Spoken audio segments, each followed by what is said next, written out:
North Carolina's football season took another painful hit on Saturday, as the Tar Heels suffered their fourth consecutive loss in a dramatic fashion, falling 41-34 to Georgia Tech. Despite tying the game with less than a minute remaining, the Tar Heels' defense collapsed, allowing an unexpected 68-yard touchdown run that sealed their fate. The game-changing moment came after UNC had tied the score 34-34 with just 44 seconds left on the clock. On the next Georgia Tech drive, backup quarterback Zach Pyron handed the ball to running back Jamal Haynes on second down. With UNC's defense set up to prevent a deep play, Haynes broke free through the middle of the field and sprinted 68 yards to the end zone, delivering the game-winning touchdown. The run was designed to simply gain some yards and stop the clock, but instead, it ended in a stunning score, leaving the North Carolina crowd in disbelief.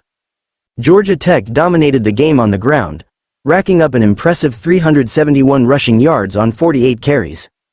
Their relentless running attack led to 5 rushing touchdowns, with Haynes contributing 170 yards on 19 carries. Quarterback Haynes King also added to the damage, rushing for 107 yards and 2 touchdowns before leaving the game due to injury. Even with their backup quarterback, the Yellow Jackets managed to outplay North Carolina's struggling defense. For the Tar Heels, the loss was particularly embarrassing, as their defense is currently overseen by former Georgia Tech head coach Jeff Collins. The Yellow Jackets, under head coach Brent Key, are now 5-2 and just 1 win away from becoming bowl eligible for the second consecutive season.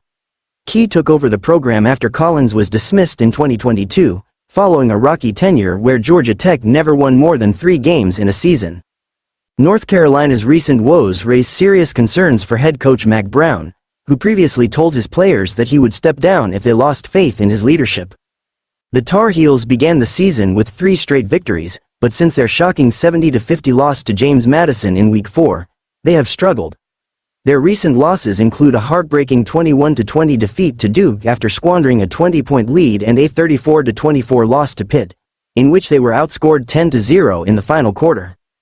The questions surrounding the future of Brown's tenure grow louder with each defeat, as North Carolina looks for answers in what has become a season spiraling out of control.